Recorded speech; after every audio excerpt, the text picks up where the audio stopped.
kind of the first time that anyone had put it that way. You know, You had to be pushed. Yeah, exactly. I had to be pushed, and it was just great. It was awesome. And then he had me read for the king, and he's like, okay, I'm not going to cast you as the king because you're too young. But again, this is something that when you're reading, you have to project. So I read for the king, and he had pushed me to go louder and louder and louder, and then he was satisfied, and then he's like, okay, he's like, you'll be getting a phone call. So then I'd gotten a phone call, and I got the part of Luntha, and he was part of like the second storyline. Like in the first storyline deals with like Anna and the king, and then he had this second storyline where one of his concubines, Tuptim, is in love with someone else. I had 2 duets. I would come on stage, have some lines, and sing a duet, go off stage, second act, come back on, sing another duet. That was a very freeing experience. It really helped me discover the talents more. And again, talents that I kind of didn't really know I had, like, really, so that was really the life-changing experience. And I had done more shows with him at different theaters, and the acting just snowballed. I would do supporting roles in other shows, and then eventually leading parts. I never went to school for it. Basically, I was kind of maybe like afraid of, as far as like cost and whatnot. But at the same time, I used every experience, and I still do to this day, every experience that I had and have, I use that as a learning experience. I was learning so much from the various music directors that I was working with, because some were more, they were vocal coaches anyway. And some would be more, like Broadway sound, or some would actually be vocal coaches for like opera companies in Tampa, and so I was learning all these different techniques, and I would basically get these vocal lessons, pretty much for free, because they're vocal coaches anyway, and they're just pretty much telling me the same stuff they're telling the students, and the same with from directors, regular directors, choreographers, anybody that's in charge of the production. That's how I always kind of just learned and grew from it. Were most of the plays you did at Richey Suncoast? It was most of them were Richey Suncoast, and then I ended up doing a lot in Tarpon, the Tarpon Springs Performing Arts Center. I did one all the way down in Gulfport. I did a show in Dunedin, and then there was a theater that was in Gulfport that was doing the same show. What a shame. Yeah. They were doing, it was Neil Simon's Come Blow Your Horn. So they were putting on a production of it, and I decided, well, I already know one of the parts, so I figured I'll go down and audition, and ended up getting the same part again, which was a lot of fun, because the second time I did it, again, it was a new company, and the director's vision was completely different, as far as artistically too. It was really cool. But I think that was the farthest I've gone. But yeah, I pretty much basically just ended up doing shows along the West Coast. Richey Suncoast was like your home base. Richey Suncoast was my home base, and then also Tarpon. I had lived about 5 to 7 minutes from the Tarpon Performing Arts Center, and so yeah, it was kind of at one point it was like a 50-50 deal. Like I'd be just kind of just going back and forth. I'd do a show at Richey, then at Tarpon, then at Richey, then at Tarpon, because they were just doing phenomenal shows that I wanted to do, and then I didn't start doing shows at Stage West here in Spring Hill pretty much until we moved up here. I had auditioned off and on for years,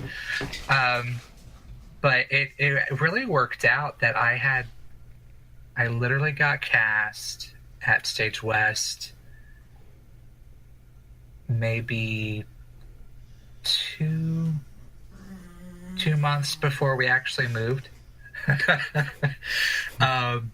But yeah, it really worked out that I only pretty much had one rehearsal to go to drive from Holiday up to Spring Hill. But the rest we had moved. We had moved already, so it worked out that it was very convenient. Well, prior to that's yes. When the worlds collided, and I met this guy at Standing Ovation Dinner Theatre, right? That's right. Might have been 2000. I think it's 2009. 2009. That is correct. 10 friggin' years ago. That's insane. But I don't think we look any older. No. No, I think we look great. But and for everybody listening out there, our voices sound exactly the way they did back then. No, it's very it is very strange when you think about it, because it that old saying, it feels like it was just yesterday, but no, it really does. Like, it's crazy. It's crazy to think about.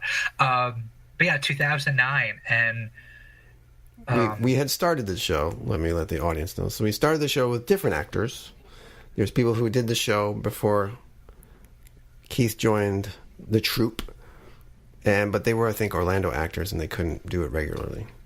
And we were in need of a Burnie, who is the Jewish groom in the show, The Godfather's Messhuggener Wedding.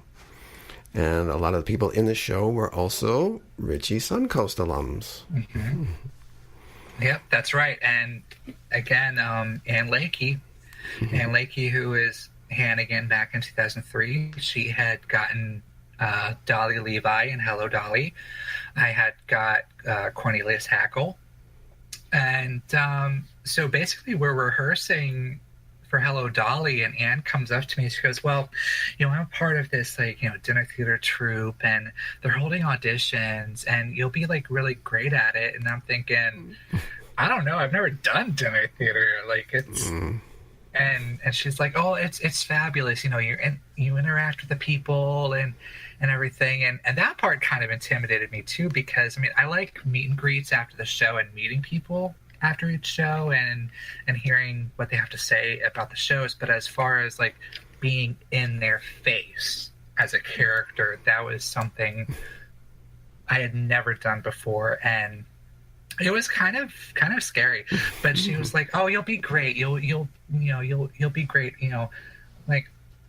okay. And she's like, well, the part that they're looking for is Burnie. He's this nerd, he's a Jew. I'm like, oh, okay, I see where because at that point I was actually getting typecast as a nerd, or the guy next door, but mostly nerds, and mostly Jewish nerds, coming from, again, come below your horn. That was the same type of thing. Cornelius Hackle, he wasn't a Jew, but he was still this nerdy guy. He ate some Jewish food, probably. Yeah, most likely. So I was kind of getting typecast in those parts, but again, I had fun with them. I wasn't complaining, because they were, again, giving me experience, and they were fun.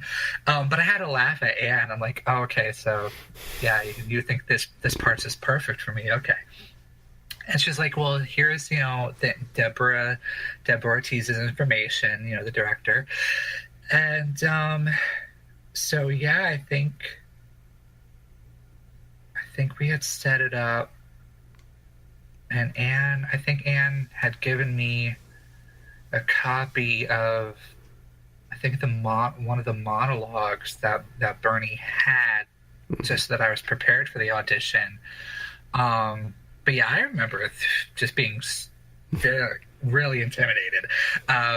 Because again, she's like, oh yeah, this woman, she came from New York and she was involved with the dinner theater up there. And I'm like, oh my gosh, like, okay, I better not mess this up. But yeah, so I went and auditioned and, but yeah, ended up getting Burnie. And everyone involved, they were all saying, yeah, once you came in the door, we knew that we had Burnie. Like, you didn't even have to say anything. I'm like, thank you so much.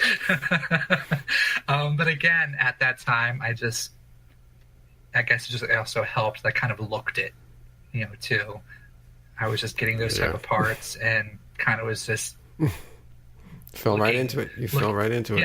Yeah. So that was great. That was exciting. And who did Anne Lakey play? She played my mother, Goldie Goldberg. And so that really helped because, again, I had already knew her. And then I knew Susan Nichols because by that time Susan was in The Bride. So then Susan Nichols, I knew her as well from Richey. So that helped me like be comfortable. But then once I met everyone else, such as you, it was great. Like, it was one of the greatest experiences. I was doing something new. And it was funny though, because I think at that point, since I had gotten comfortable in acting and anything that was thrown at me, because there would be moments on stage that somebody might miss a line or something happens, and then you just, again, you improvise. But as my characters, I was able to improvise and save the scenes. So I think with all of that experience, that helped me too. And so by the time that Standing Ovation and those shows came my way, I enjoyed improv and it became fun. It was such a totally different experience than when I was in school, So it's funny. It's interesting how that worked out. I ended up loving, the improvisation, Do you prepare for roles the same way? I mean, does it vary from musical to maybe non-musicals, or do you try to prepare for a role once you get it a specific way? Oh, yeah. I mean, a lot of audition notices, they give you the guidelines. Some of them say, sing a song from the show. Some of them say, don't sing a song from the show, but in the style. So, yeah, there's so many different, especially in musicals, I've done so many different styles of music, whether it's like Stephen Sondheim or something that's more like pop or rock. And, but yeah, it varies. And I've only done just a couple of non-musicals. Most of them were comedies. And then I did one drama. But yeah, I mean, all the tones are totally different each time. And so I basically find something that might be in the style of the show, or again, something from the show. I do the research on, especially if it was something that I wasn't too familiar with, then I always do my homework. Look it up, the synopsis, character breakdowns, and that's pretty much it, you know. But yeah, most definitely I prepare differently and